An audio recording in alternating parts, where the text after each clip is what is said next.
Two races down in the chase for the NASCAR Sprint Cup title, and the eyes again once are focused on the four-time champion, Jimmie Johnson. But the champ stumbled at the chase opener in New Hampshire. Jimmie finished 25th and opened the door, heading to the next event at the Monster Mile. But at Dover, the 48 team rebounding, taking the maximum points available and sending a statement to the garage. If you want this title, you're going to have to come through a 48 team. So as we head from the hustle and bustle of the East Coast to the wide open fields of Kansas, the only real wind we're going to feel today will be the vortex of 43 race cars. And here at Kansas Speedway, under partly cloudy skies, it's an October-like day with temperatures in a very brisk breeze in the high 50s, low 60s. And as we take a look at the cars coming out on track, getting ready for this final practice, let's show you where everybody stands in the championship, but also where they qualify. Half of the chase contenders, guys, will start 19th or worse in this race. And Jimmie Johnson, well, anytime he has started that low, he's only won once in all of his chase competitions. So as we come topside, Marty Reed along with Dale Jarrett, Andy Petrie, let's talk a little bit more about not the guys up the top, but the guys that really need to have some big races. I mean, seriously, are there four guys from Biffle on down that are on basically life support? Well, they have to get the job done starting now. There's no doubt about that. I think Clint Boyer's really the only one that maybe is legitimately out of this thing. I think the rest of the guys have an opportunity, and that's because even though anything can happen at any race, we have Martinsville and Talladega back-to-back at the end of this month, and a lot of things can happen there. Yeah, I know we're talking about mathematically kind of eliminating people for the championship, but really this is the kind of racetrack that you really want to be good, because there's a lot of this kind of racing left in the chase. You want to try to get your car as good as you can, not just for this race, but this is going to carry you on through the rest of the races. So you really want to focus on getting your car right. This is a good opportunity, this practice session, to learn some things. Well, one other thing we should point out, Clint Boyer still has one final appeal that will be heard next week. He could possibly win that appeal. That would give him another 150 potential points back. So we have to wait for that final element to be determined. Let's get the latest from pit road, and first up will be Dr. Jerry Punch. Marty, after two races in the chase, the big question in the garage area, as you were mentioning, is which Jimmie Johnson and Lowe's 48 team will show up at Kansas this weekend? Will it be the team that's looked somewhat vulnerable during the first two-thirds of the season with misfortunes, miscues, and mistakes, producing 10 finishes of 25th or worse, including a 25th in New Hampshire? Or will it be the team we saw last week at Dover that led 5 times for 191 laps from the pole to dominate? Which will it be? Now, Jimmie Johnson has been good here at Kansas. He has 3 poles and a win. But, folks, he starts 21st on Sunday. That may be a clue. Jamie Little. Well, Doc, the guy that sits right behind Jimmie Johnson in the points is Kyle Busch. He's been on a roll lately. He has 5 consecutive top 10 finishes. However, the chink in his armor could be this very racetrack, Kansas. His average finish, 24th. That is the worst of all chasers. And the weekend has not gone as planned. They have been fighting an extremely tight race car and a very inconsistent one. Their lap times fall off sooner than they wish. The speed is there, but guys, they have 1 hour to get this up. And guys, we have a spin on the track. Let's go back upstairs to Marty. Thank you, Jamie. It is Mark Martin, and it's not the first spin that we've seen today. In the earlier practice session, Greg Biffle sent it around and ended up in about the same spot. Well, we've seen Greg Biffle spin before, but I can't remember, Andy, the last time I saw Mark Martin spin out. I cannot believe that. I looked down, I saw that. I said, I can't believe Mark Martin spun that car. But at least he didn't hit anything, I don't believe. Well, we do have a camera angle on it. Let's go back and see exactly what happened to Mark. It's a tricky corner. With all this wind, it's probably gusting right in that area. Man, that thing just jumps out from under him. Yeah, and the thing is, he's put down the quickest lap in practice so far. It looked like you could tell he really powered up, and this wall coming out of 4 really comes at you in a hurry. Sometimes you have to snatch it away a little bit, and the back end will jump around. Well, we mentioned Greg Biffle's situation from last practice. Here we go. Deja vu.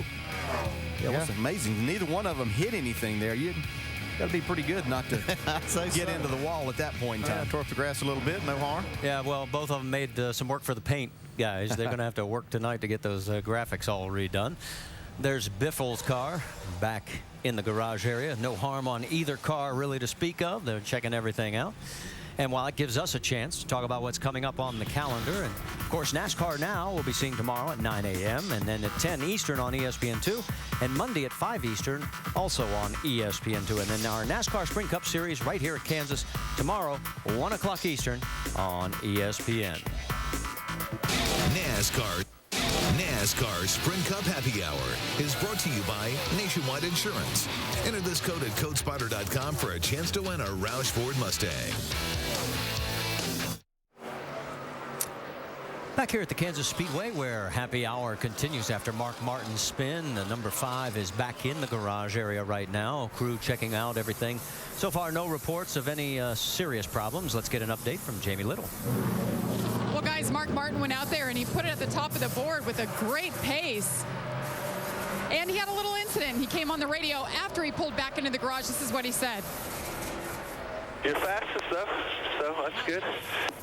Yeah, I should have just slowed down a little bit, Al. I was wanting to make that pass on the one-car stick and not be for nothing. You know, I was wanting to get away from him, and I was charging off that corner. It's the same thing as Biffle. You cross those seams, tar strips, went too fast, too far. So you hear him mention those tar strips, just upset the car a little bit. He was going a little bit too fast. You heard him chuckle, though. You see it here, the replay. He hits you see the tar strips on the pavement, those darker lines. He just hits it, his car spins. The good news, though, no damage, just lots of grass underneath this race car, Marty. Thanks for the update, Jamie. And, you know, we were talking about the fact we thought turns 1 and 2 would be more difficult because of the wind, and it's turning out to be turn 4. Well, it's always been a little bit difficult on that exit anyway, and I don't know that wind had anything to do with that. I think it's just these guys trying to get these cars to drive off the corner. Well, as you take a look at the starting grid, there is your pole sitter, Casey Kane, along with Paul Menard right alongside. And as we go down trackside, Denny Hamlin, the points leader right now in the chase for the Sprint Cup Championship. Yeah, I've been watching his practice right here. You see right behind him is Kyle Busch's teammate. He's actually stretched it out on Kyle just a little bit. They started out a little bit closer than this, but kind of stabilized about this gap right here. So Hamlin's pretty happy with his car coming in. Kyle Busch going behind or on the high side and continuing on around. You can see those seams that Mark Martin was talking about, and you really have to try to stay in a lane, but obviously coming off the corner there, you have to go across a couple of them if you're coming from the bottom. I was talking to Joey Logano earlier today, and he was asking when this track was new, when I was racing here, if that really affected you, and I think it probably is more so now because it was easier, a little easier than when the racetrack actually had a little more grip, but it's becoming a real problem for these guys now. Is it similar to going from dry pavement to wet pavement back to dry pavement, where you get that little momentary skip? Yes, just a little bit of a skip. That's exactly right, Marty. And it's just that split second that creates it, especially when it's the rear tires that do it. We also see this at other tracks. I think Michigan comes to mind where there's some of those tar strips. But you can follow, like you said, kind of between them and not go across them so much. But the groove in the line here has you coming off turn 4 going, you have to go across them. We talked about guys who really didn't need to have a big race this weekend here at Kansas. You're looking at one of them, Greg Biffle, and he is third quick right now, guys. Yeah, I talked to his guys in the garage this morning. They were pretty happy with what they had. Obviously qualified well. This is Greg's kind of racetrack. I mean, he just runs well at these high-speed tracks. He's going to start 5th tomorrow, Dr. Jerry Punch. And Andy, you're exactly right. Greg Irwin up on top of the hauler watching his driver, and there's Greg Biffle in the car. They are very, very happy with the car. Now, you mentioned Greg spun earlier today. It was just simply an essence of cold tires and cold racetrack. It wouldn't grip the track. Right now, what they're trying to do is work on adjusting the right front package. You heard DJ say a moment ago, these guys, everyone's trying to get that car up off the corner. Here, you don't have a lot of banking here at Kansas, so the car has to roll the center of the corner and not be too tight coming off, so you can carry a lot of speed getting up off the corner, also not be too loose. So they have made a shock adjustment in the right front for Greg Biffle, trying to get the car just a little bit better. But you know what? According to that guy on top of the truck, this car is really, really good at a place where they think they should win the race on Sunday. And Biffle's finished 3rd or better here in 5 of the last 6 races at Kansas. So as he continues to work on the final setup, let's check in on Clint Boyer right now. Boyer 13th quickest on the track, guys. See, Clint's already trying to utilize some more of the racetrack, going up a little bit higher, and we're going to see these guys use up a lot of racetrack this weekend with these cars. Yeah, more so in the race. It's really hard to get the track to come in quick enough for them to run this line and get their car kind of dialed in for the race, because it does change so much as the race goes on. I talked to Steve Letarte. He said, you know, they'll probably not worry too much about it. They know where the track's going to go, but it kind of forces you to practice on a little different line than you're going to race on. So while Clint continues right around the middle section of the track through that corner, and we switch our coverage over to A.J. Allmendinger. And what can we say about this guy? Because the last few races, he has been so impressive. 8th, 12th, and 10th, and leading 143 laps, more than he's led in his entire Sprint Cup career. Yeah, you look at that 10th place he had last week. He had a lot better car than that. I mean, he, like I said, he led all those laps. He was, you know, at least a top 5, maybe top 3 car as it would have shaken out during the day, but just had a bad, you know, incident there with losing that right rear tire in a bad time of the race. Did not qualify well for this one, though, DJ's 30th. Yeah, he sure didn't, especially, you know, you have a teammate up on the pole in Casey Kane. You would have thought that maybe they would have been somewhat similar, but it was a great run last week, and very impressed with what I see with AJ. I saw him on some shows yesterday talking. You could really see the confidence coming from him, too, knowing he's got a ride, everybody's in place for next year, they're running well, really a lot to look forward to. The numbers on Casey Kane through the practice speeds, and as you already know, he will start on point tomorrow at 1 Eastern.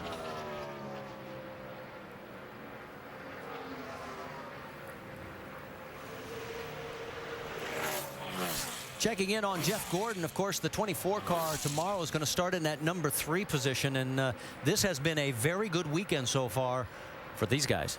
And they need a good weekend. You know, they've managed some finishes here in the first 2 of these chase races, but what they need to do is get up and challenge for a victory and show that they are serious contenders. And I think Jeff Gordon, Steve Letarte, and that entire team, and you probably know this is their opportunity. Oh, yeah, I was talking to him this morning. He said that, you know, this track really races similar to Michigan. They ran really good at Michigan. They feel like they're going to run good here because of that. They're going to run the same setup here that they ran at Michigan. And, they're, you know, like I said, he's trying to figure out, he's going to run the middle of the racetrack pretty much all day tomorrow. And he said, I don't know if we can get our car driving like we want to in practice today. And he said, if we don't, I'm not going to worry about it, because we know we're going to race good and we know what kind of adjustments we need to make. How much progress are they making down there today, Doc? Andy, they're still working on it. In fact, I just heard a moment ago that they are loose everywhere is the 2 words that they're saying, loose everywhere. They're trying to make adjustments on the car and try to find some rear grip in the car. You know what happened last week at Dover? You guys commented about how they dodged the bullet at Dover. The car was so very loose. We played the radio. We listened to Jeff, but he still drove the car all the way into the top 5. They figured that was going to be their worst track in the chase, and in spite of a lug nut issue in that final stop, they still managed an 11th place finish. But here, that would not be good enough. They come here with expectations of a top 5, if not a win here. But right now, the car's so loose, hard to dive in the corner and carry much momentum through the middle. Jeff Gordon tied with Tony Stewart with the most wins here at Kansas. Each of them has won twice here at Kansas Speedway. We're going to step away for a break, but when we come back, we'll talk about the effects of the weather today versus tomorrow. Stay with us. Mark Martin has the distinction of being the fastest on the track so far in this happy hour, but also the fastest off, as you saw the spin there. He's still at the top of the speed charts. Mark's first lap of the weekend were his laps during qualifying after he spent the entire first practice yesterday changing an engine, and he's back out on track now, guys. Oh, it looks pretty good. You know, Mark has had really not a season that he was looking to after having such a strong run last year. They just haven't seemed to be able to get everything together. So, track he enjoys racing at. He would like to be able to carry that speed on into tomorrow's race. One of the other spins from the earlier practice session. There is Greg Biffle coming back out on track. We were just talking about the weather ourselves. Here's what the 16 team was talking about regarding the weather. Well, it's going to be like, what about the weather tomorrow, Ben? What are you thinking? Well, it's the same wind. Maybe we're close to the same temperature. We really don't know cloud cover-wise either. It's supposed to be about this temperature right now, and then but it's supposed to be sunny. Well, I'm going to turn it over to my resident weatherman, Andy Petrie. What is it going to be there? Well, that's not what I checked. It said today it's it's nice and cool, and we do have a big wind. We got like 21 miles per hour right now, and the forecast for tomorrow is to be a lot less wind. I don't know where he was getting his forecast from, but the one I looked at said about 6 miles an hour tomorrow. So, but temperature should be the same? Should be similar. So we're finally getting to see a practice session where we're going to be racing. Yeah. It's not like we're practicing during the day and racing at night or anything. These guys are actually out here with a similar type racetrack as to what they will race on Sunday. So it's a good thing. It allows you to make some changes, find out what you've got with your race car, and Andy also do a little testing because, as you said, there are more mile-and-a-half tracks coming up. Yeah, this is a good opportunity, especially if your car is good, you feel good about the balance. Throw some things at this thing and see if it'll run faster.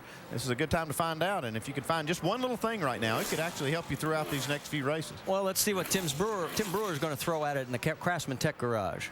Tell you what, Marty, anytime it's cooler outside, the drivers perform better, but the car, it enables us to put more tape on the grill. Close this opening up right here to keep the engine operating at a really good temperature, but still yet, it lowers the drag number of the car, makes the car faster, but you put more downforce on the front of the car, enable the car with more grip to get through the corner. But still yet, that wind down the backstretch, Andy, today it's going to carry you in that corner probably 3-4 mile an hour faster, and you're going to be a little bit more comfortable going in that corner. Tomorrow afternoon without that tailwind, car's going to drive a little bit better. Yeah, it will. It's actually, with the wind, when you got that headwind going into a corner, it makes it really nice and snug. But you take one of those corners with a tailwind of about 21 miles an hour, and it makes it tricky. See, Jeff Gordon is out of his car now.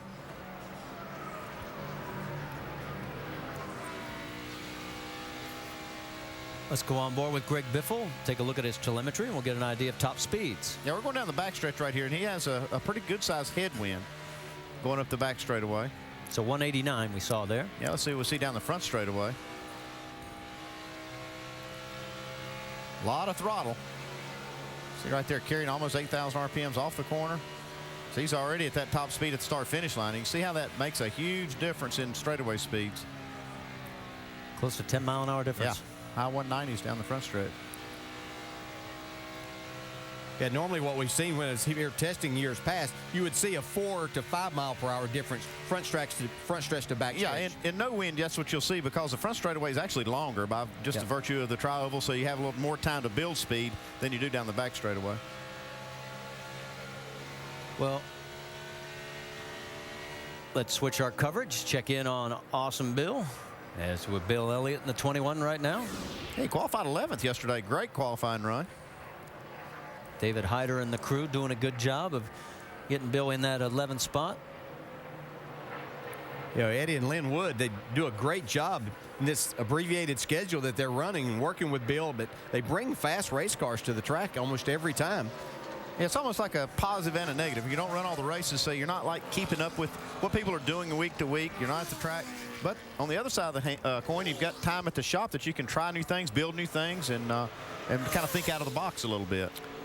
Elliott 26th on the speed charts right now. 2 cars yet to practice, the 38 of Dave Blaney, the 64 of Landon Castle. One guy who's out is the 14 of Tony Stewart, and I get word that he had a bit of a moment just a little while ago. You see these great drivers, they take those cars right to the limit, and you can see right there, just steps just a little over it. No harm though. Yeah, that might not look all of that difficult right there in correcting that, but I assure you, inside the race car, it feels pretty much out of shape. And sometimes you get that left front. You want to keep it low, but you get it down there close to that apron, it'll really snap the car around. So if you had a heart rate monitor on the driver, you can see a little spike right there. I promise you, yes. Tony 18th quickest right now. I was home this past week and had someone mention to me, they said, you realize Tony Stewart is like 2 mistakes away from probably being in the points lead. 2 tires last week, and of course running out of fuel with 1 lap to go. And I said, well, that's why we run the races, though. I mean, that's what it's all about. That's the thing. This competition level is so. Oh, look at that right there. Now. Really sliding this car around, pushing the limit now. Just takes that. The competition level is so high right now that you just got to put everything on the line. I mean, you push everything to the limit, not just what you see Tony doing, which he's doing it every inch, it seems like, but the teams as well. Watch his hands on the replay. Oh, yeah. Hello. Oh, yeah. That dirt track experience came in handy right there, didn't it? Definitely. That was Eldora at its best. Tony looking a lot smoother on this lap around. Let's check in just a little bit further behind him.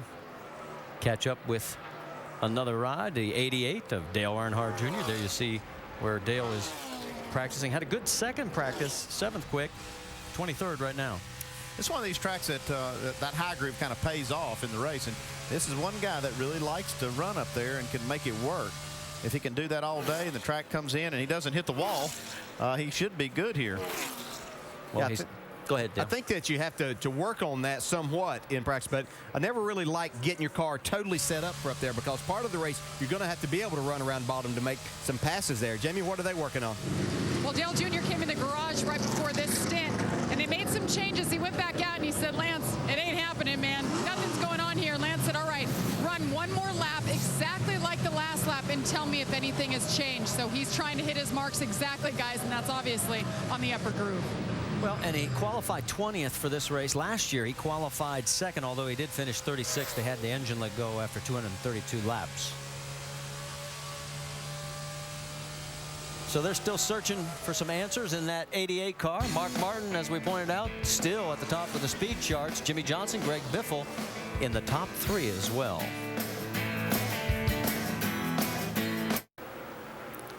Saturday Night Football continues on ABC tonight with the top 2 teams in the Pac-10. Quarterback sensation Andrew Luck leads the 9th-ranked Stanford Cardinal against LaMichael James and number 4 Oregon. Saturday Night Football presented by Southwest Airlines is part of Tailgate Week, fired up by Kingsford Charcoal on ABC and ESPN2 at 8 Eastern and 5 Pacific. And the Notre Dame Boston College game is also available on ABC in certain areas of the country. Back in the garage area, Jimmy Johnson has turned a total of 13 laps. His first was his quickest. It was good to put him number 2 on this final practice. And looks like they're not in much of a hurry, which means they're pretty good. Yeah, they might be trying something. Like I said, some of these cars that felt like they're pretty good, they want to come in there and make a few changes. So he hops out of the car, they put it on the scales, and let him make a change. He's going to go back out.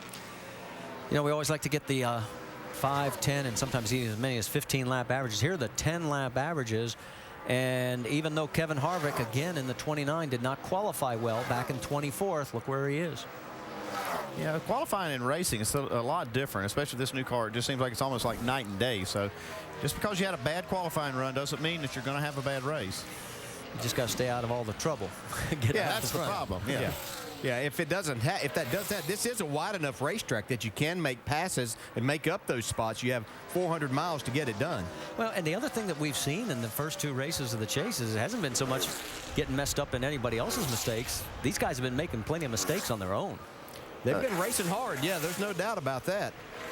Racing hard and trying a little too hard in some other areas, you know, trying to get on the pit road, doing things like that. So I think it's just Andy, I think you said it a while ago, the competition is so tight, you're trying to get everything you can. Yeah, it's easy not to make mistakes if you're, 75, 80%. But when you got to go 100% to try to beat these other teams, I mean, it's, mistakes are going to happen. They're inevitable.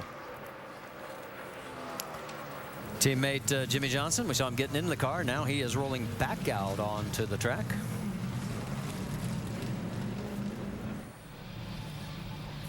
You know, that statistic we mentioned at the beginning of Jimmy's 19 chase wins, only 1 came from a starting position outside the top 10. So if everybody believes in the statistics, Jimmy doesn't. Yeah, not that one anyway. He doesn't, I promise. Well, we'll find out if he makes it 2 out of 20. 17 car. There's Matt Kenseth. Boy, he had problems last week. In fact, we talked about the mistakes that these guys have had, pushing, as Andy pointed out, trying to get 10/10ths out of it. Here's Tony's problems as he was caught speeding. Yeah, one of the most difficult pit roads to get on to. Tony was a little too fast there. And Clint Boyer just gets out of shape coming off the 2. He's just running it so hard at the limit. Just one little slip causes that. Matt Kenseth, that's not his first time having a difficult time getting onto that pit road, but you can see what happened here, shredded left front tire. And all the teams trying to find that little bit of edge, and Kurt Busch pushes it just a little too much, gets caught for speeding on this pit stop. He did come back to finish 4th, though. He was the only one that really recovered. This late race pit error on the right front really cost Gordon. Yeah, it did. He had a great run going. This one right here cost him a good finishing position. And meanwhile, Jimmy Johnson managed to have absolutely no errors and took maximum points. Yeah, that's exactly what those guys had in mind when they went there. Not they don't every week, but I think after the week they had at Loudon, they wanted to go there, be the fastest car, sat on the pole, led the laps, did everything they needed to do, get themselves back in it. Right behind him, let's check in on Juan Pablo Montoya, because Montoya in the 42 car right now running 24th quickest on the speed charts. I think about Montoya. I think about other tracks that he's really good at carrying momentum through the corners. This is one of those you don't have the banking to rely on, so you have to be able to really hustle the car through the center of the corner. I think Montoya is in for a good weekend here. He's got a good starting position. He'll start 7th tomorrow afternoon. Kind of like to look at the monitor, compare laps run, and see, you know, assuming they're on the same tires they started with, both of these cars have about the same amount of laps or within 1 lap of each other, 16 to 17 laps. And see how they compare to each other. And that's a good gauge. A lot of crew chiefs will do that up on the trucks as well. They say, okay, let's see how we stack up against this particular car. Whoa. He's winding this racetrack out and trying to do it all by himself. But that's more of what we're going to see during the race tomorrow. But Montoya is stretching those limits right now. Well, he finished 4th last October here at Kansas. As we switch over to the 18 of Kyle Busch, he has run the most laps right now. He's up to 34 and counting. And usually when they are running that many, they're not happy with what they've got. Well, it could be both ways, Marty. You can, if you have something that you really like, you want to go out there and run it enough to kind of maybe expose an issue that you have with it. If it's just, you know, feels good for a long time, but then you go 10, 12 laps, go, uh-oh, now I'm starting to get loose. That's why you would try to run an extended amount of laps in practice. You know, we've been talking a lot about how he has matured this year, has really changed his entire outlook. I mean, he still has his moments where he gets up on the tire. And especially as a driver, you've noticed it. Yeah, I really have. And I was actually talking to Kyle about that this morning a little bit. And we were talking about making finishes out of a car that's not so good sometimes. And I told him that was very impressive. He kept himself in the chase. And he said, yeah, you know, we're doing that. He said, but ultimately, we've got to get faster. We've got to get ourselves in position to win these races like Jimmy and Denny, where they put themselves in position to win. He said, we've got to do a better job of that. He said, but we're staying right there where we can strike. And I think a lot of that has to do with his mental approach to this now. And we talked to him before the race ourselves. And here's what he had to say. I think the biggest thing is just patience, being able to work through a race instead of, if something happens in a race, going crazy over the radio or whatever, or letting your mind slip from what needs to happen. You know, you just got to forget about it. You got to put your best mind forward and think, how am I going to get back? What do I got to do in order to get back to where I need to finish? Well, his 6th place run at Dover last week was his 5th straight finish in the top 10. And while he's getting tire temperatures from the folks at Goodyear, brother Kurt is out running laps. Kurt 18th on the speed charts right now. Yeah, he is, and I think that they were really kind of licking their chops coming here. These mile-and-a-half racetracks have been very good to this race team throughout this year, and he realizes that he can make up some more ground. You know, he didn't have the best Loudon, but he came back and had a really solid finish in the top 5 last week over the fast car. Well, Kurt, in the last 10 races on the mile-and-a-half tracks, take a look at this. He leads in every one of these categories. 3 wins, 5 top 5s, 529 laps led. Jamie, you've got more on the 2? Well, guys, Kurt was fastest in this morning's practice session, which was actually just a couple hours ago, but obviously track conditions changing a little bit. Car not the same. He's bringing it in now, and so we just need a little more spring so they continue to work. And he said he was just having a hard time keeping it down low on the racetrack, so still fine-tuning this 2 machine. Marty. Well, and don't forget, Kurt also won the All-Star race in May, and that just happened to be a mile-and-a-half track. Surprise, surprise. So as he brings it on in, let's check in on the man who's 4th on the speed charts. We'll start 4th tomorrow, and that will be Joey Logano. He's had a great season so far, really. I mean, if you can look at some of the finishes that he's had, he's run so much better this year than last year. I know he did win a race last year, but Boy, this has been a really good year for him. Yeah, having this conversation this weekend with Joey and talking about that very thing, about how much more competitive they are, how much better he feels in the race car. He said, I wish we could get a little more consistent so that our points position would improve. He said, that really hasn't improved. I said, but he said, I'm aware of the fact that our competitiveness has improved, and that's a good thing. He said, it's just that we seem to have a good week and a bad, a good week and a bad. But he said, I guess that's a learning process, and I agree with him 100%. Doing a great job on most of these racetracks. And I tripped up on my statistics there. I put Joey about 3 spots back. He's going to be on pole tomorrow, just to let everybody know, just in case. He's on. Yep. Or.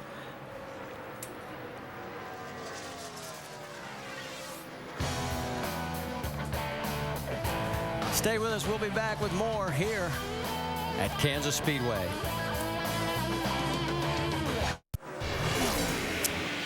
Okay, let's get everything squared away here as Kasey Kahne and the number 9 is going to be starting tomorrow's race from the front row. His second pole here at Kansas. He also had it back in 2006. He started second in 2004. He's had 2 top 10 finishes, both in the last 3 Kansas races. And there he is out on track. Joey Logano will be starting 4th, and I got us all mixed up because I got him confused with our nationwide coverage where he started on pole there. So it's wonderful having a head cold every now and then, guys. I apologize to everyone. Now we're talking about Kasey, and word is that he did manage to brush the wall just a few laps ago. Let's see if we can see it. Whoa, wow, he's up there now. In the middle of 1 and 2. See, this racetrack, it widened out quite a bit as far as the groove since we started practice. Wasn't that wide? No. And looks like he's going to be okay, though. There's not a lot of serious damage on the right side, just mostly cosmetic. And as he brings it in, let's check in on the 19 of Elliott Sadler. Of course, racing in pink this weekend because of Susan G. Komen breast cancer awareness. Elliott had a solid run last week. Was really excited about that, and good effort in qualifying. 19 will start in the 15th position. He's had 4 top 10 starts here in 9 Kansas races. Finished 20th last year after starting 42nd in that one. His best Kansas finish, 4th, back in 2004. Yeah, I used to come here and test when Elliott and I were teammates. Really learned some things about the driving. I was having a hard time figuring this racetrack out. Not that I ever did, but he helped me with some things. His driving style really seems to fit this track well. First look of the day at David Rudiman in the 00.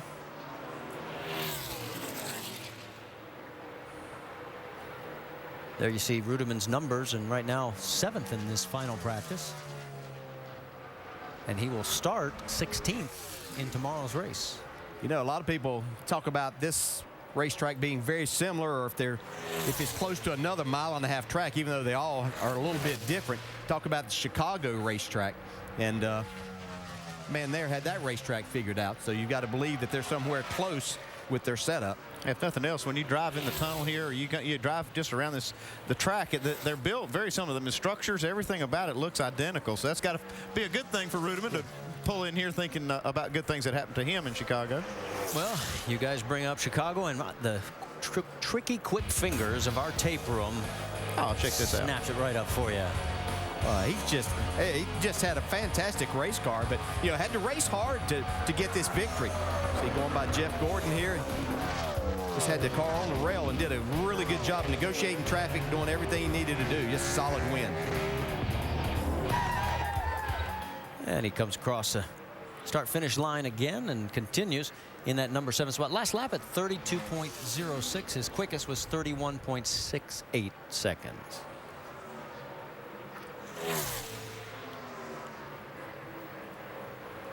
Let's shift over to Jamie McMurray. And McMurray, of course, right now 16th in this final practice. Joplin, Missouri.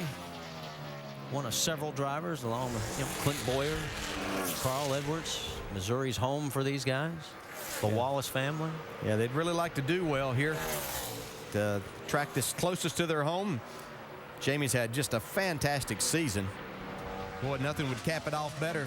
If you can make it better than winning the Daytona 500 and the Brickyard 400 without winning the championship. Of course, he doesn't have an opportunity to do that. I'm sure that taking a win here at Kansas would be pretty special to him.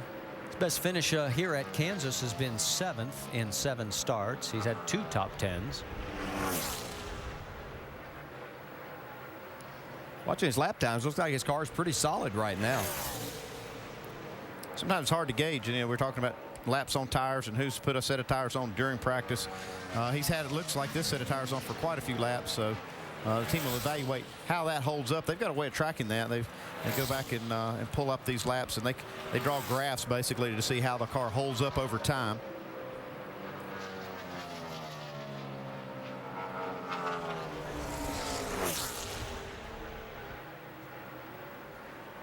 Well, as he continues to motor around this mile-and-a-half oval here at Kansas Speedway, some of the work going on back in the garage area, we'll step aside for just a moment. Back here at Kansas Speedway, happy hour continues for NASCAR Sprint Cup Series action. Race 3 in the chase for the NASCAR Sprint Cup. You'll see our race 1 o'clock Eastern on ESPN. Of course, countdown begins at 12 noon on ESPN2. Now let's take a look at the qualifying positions. Pick out your favorite driver. I guess the one that jumps out would be Carl Edwards, obviously starting farthest back, 31st, and guy starting up closest would be Jeff Gordon in 3rd. Let's show you now their best single lap averages. Carl does a lot better, 6th. Jeff, 17th. So what do you make of all that? Well, make that these guys they got into the chase because of their race strategies and what they do in the race, not necessarily on the qualifying. Here's a guy that had a great week last week. A little myth that I don't know that speed has been his biggest thing, and I think that these guys really work on getting consistency out of their car. Well, they weren't fast in qualifying. They're not particularly fast as far as their single lap that they've run in this practice session, but I'm watching his laps, and they're pretty consistent. I mean, if you look at him, he's going to be pretty quick. I know that he is the slowest of all the chasers, but looks like he's got a pretty decent race car, Doc. What are they saying down there? Andy, they have been working on it in a year, Ken, and DJ, you're exactly right. They want to get a car that's very consistent for the long runs here at Kansas under the green flag here. They have been working on rear grip, too much versus too little, and when they finally got that fixed, they have other issues. Let's listen in. It just will not hook. The front tires will not hook. I mean, I see people just going way faster than me, and I cannot carry speed to the center of the corner.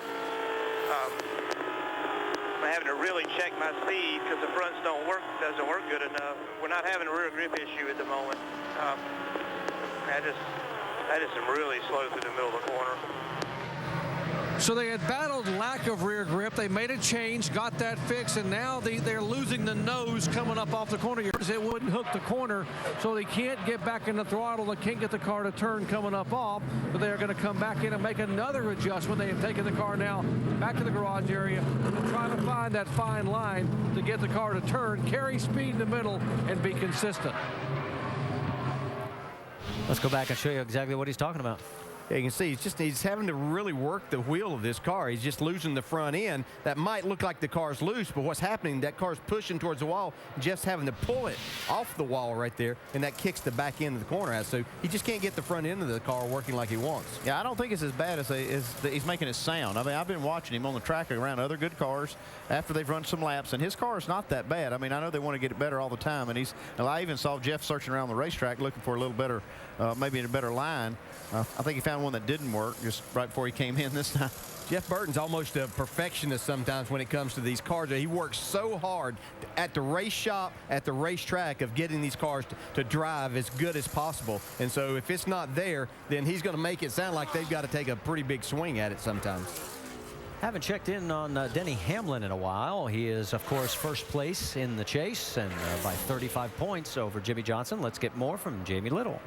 Well, Denny, they've kind of gone one direction and back to another and back to the way they started. They started off tighter, but then they made some adjustments, went back on it, and they got loose in. So the last stint they put on those sticker tires, we saw him jump 4 positions up to 10th, but now everybody else is turning some faster times. So the 11 team just trying to get comfortable, trying to get it where he feels he can race this car at the front and remain that points later, guys. Well, of course, we talked about this at the end of the race. The good news was he was the points leader out of Dover. The bad news was he was the points leader out of Dover. The reason is driver in first place after Dover in 6 prior years has never won the chase. But here's the redeeming number. If you are the leader after Kansas, well, 4 out of 6 times that man has gone on to win the chase. And I know you just love all those stats. Yeah, that's probably the stat Denny's reading in that last one. That He wants to be the leader coming out of Kansas. All right, well, let's check in on the 78 of Regan Smith. Second most amount of laps run. Qualified 13th. Is practicing with his best lap at 13th. Just had his 27th birthday last week. Regan having a pretty good weekend right now. He's one of the cars that put on tires during this practice session and actually picked up, moved his time up the board. I've seen quite a few cars do that. You usually don't see that in practice. Most of the times, cars go out there, that first lap or two is going to be the fastest lap they'll put up all session long. But today we've seen cars put tires on and actually go faster. I think part of that, Andy, is that this racetrack continues to rubber up some, and I think that only helps at this because you don't have the banking to lean on as much. Well, and he's only had one prior Kansas start. That was back in 2008. He started 35th and finished 32nd. How about Carl Edwards?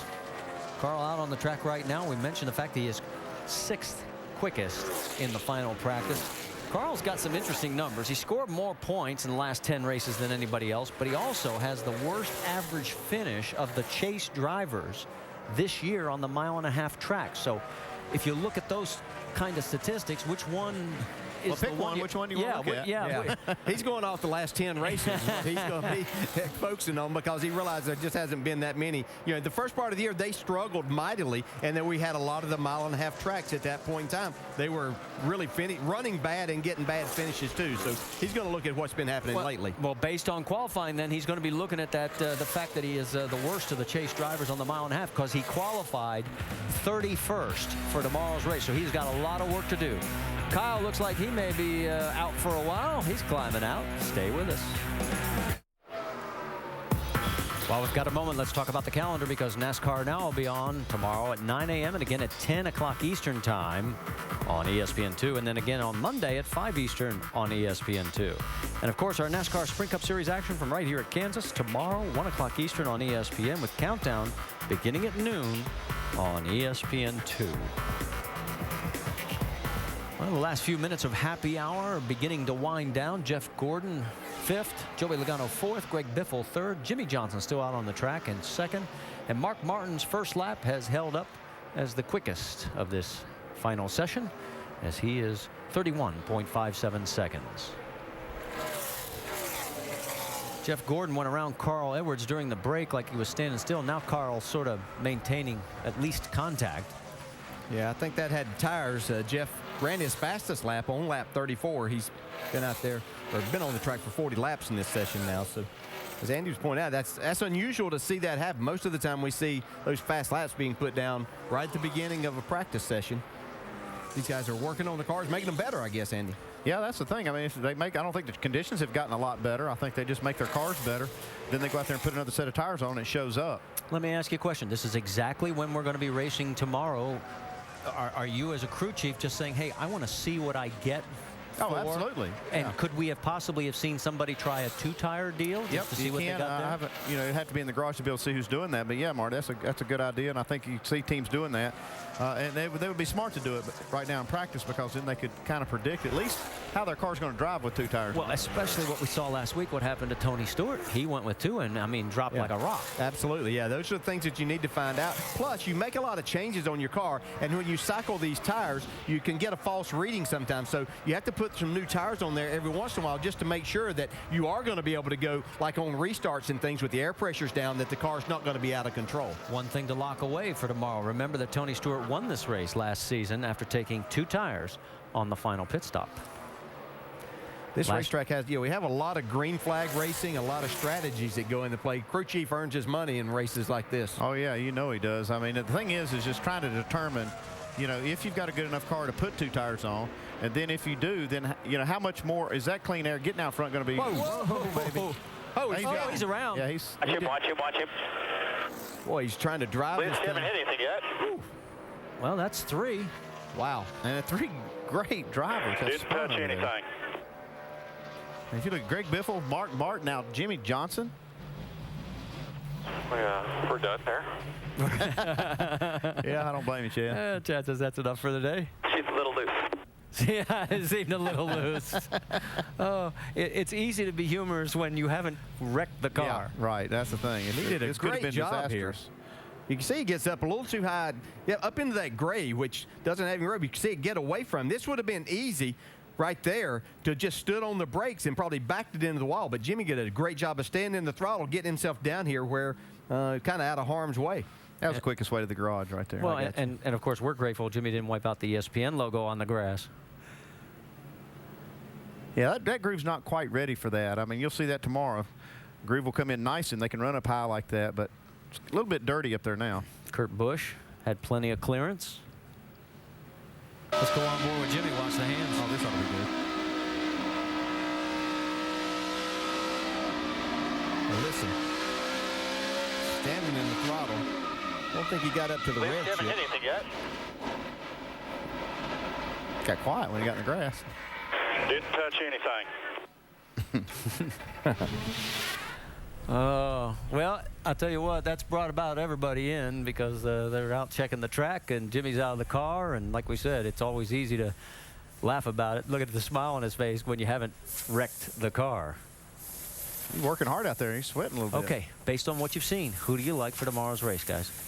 Well, I like Jimmy. Jimmy's practicing fast. I know he qualified bad, but he'll be up there. I like the way he looks. You know, there's even Denny Hamlin and Kyle Busch both look good. Yeah, and I think Kurt Busch is going to be a factor in this race. I think Carl Edwards will work his way up and be a factor before it's over. Take a look at the averages here for 10 laps. See who we have. Jeff Gordon. And that was we forgot about him. That was the guy I was going to point out. I said, you know, he's really due, and they have had a very good weekend. So there they stack up 1 through 10 on the 10-lap averages. Don't forget, no more practice time for these guys to go racing. It'll be here at Kansas tomorrow at 1 o'clock Eastern on ESPN with Countdown beginning at 12 noon on ESPN2. So that's going to do it for all of us here at Kansas. Thanks so much for joining us. For our entire ESPN crew, I'm Marty Reed. Till we meet again.